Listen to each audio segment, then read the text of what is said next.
Simple stories తోనే lighter వేలో కథలు చెప్పే శేఖర్ కమ్ముల ఈసారి మాత్రం సీరియస్ సబ్జెక్ట్ ని సెలెక్ట్ చేసుకున్నారు. రియల్ ఇన్సిడెంట్ కి దగ్గరగా ఆడియన్స్ కి కనెక్టెడ్ గా సినిమాలు చేసే శేఖర్ ఈసారి కుబేరగా ధనుష్ తో కొత్త ఫార్మాట్ లో వెళ్తున్నారు. ధనుష్ శేఖర్ కమ్ముల కాంబినేషన్ లో అనౌన్స్ చేసిన interesting movie shooting super fast గా జరుగుతోంది. అసలు ఈ కాంబినేషన్ స్పెషల్ అని జనాలు ఫీల్ అవుతుంటే లేటెస్ట్ గా రిలీజ్ అయిన పోస్టర్ తో సినిమా మీద నెక్స్ట్ లెవెల్ క్యూరియాసిటీ క్రియేట్ అవుతోంది జనాల్లో. ధనుష్ శేఖర్ కమ్ముల కాంబినేషన్ లో తెరకెక్కుతున్న సినిమా కుబేరగా టైటిల్ ఫిక్స్ చేసుకుంది. కుబేరా టైటిల్ లో పెద్ద ఇంట్రెస్టింగ్ విషయం ఏం కనిపించకపోవచ్చు, కానీ ఆ టైటిల్ ప్లేస్మెంట్, ధనుష్ లుక్ చూస్తే సినిమాలో ఇంటెన్సిటీ కనిపిస్తోంది. కుబేరుడి దగ్గర డబ్బు లేకుండా నిల్చుని ఉన్న ధనుష్ ఫోటో క్యూరియాసిటీ క్రియేట్ చేస్తోంది.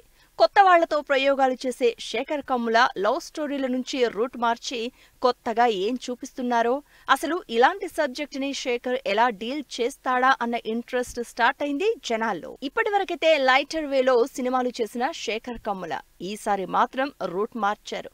లీడర్లో తప్పించి ఇంత సీరియస్ సబ్జెక్ట్ ని చేయలేదు శేఖర్. ఆనంద్, లవ్ స్టోరీ, ఫిదా ఇలాంటి సినిమాల్లో కోర్ లవ్ స్టోరీస్ ని చూపించారు. At the same time social interest ఉన్న మెసేజ్ ఇచ్చారు. ఈ సినిమాలో స్పెషల్ రోల్లో నాగార్జునతో పాటు హీరోయిన్ గా రష్మిక నటిస్తోంది. ఎప్పుడూ వైలెన్స్ జోలికెళ్లని శేఖర్ కమ్ముల ఈసారి ధనుష్ తో ఎలాంటి యాక్షన్ చేయిస్తారో, నాగార్జున క్యారెక్టర్ ఏంటో, తన జానర్ మార్చి చేస్తున్న కుబేరా ఎలా ఆడియన్స్ ముందుకొస్తుందో అని వెయిట్ చేస్తున్నారు ఫ్యాన్స్.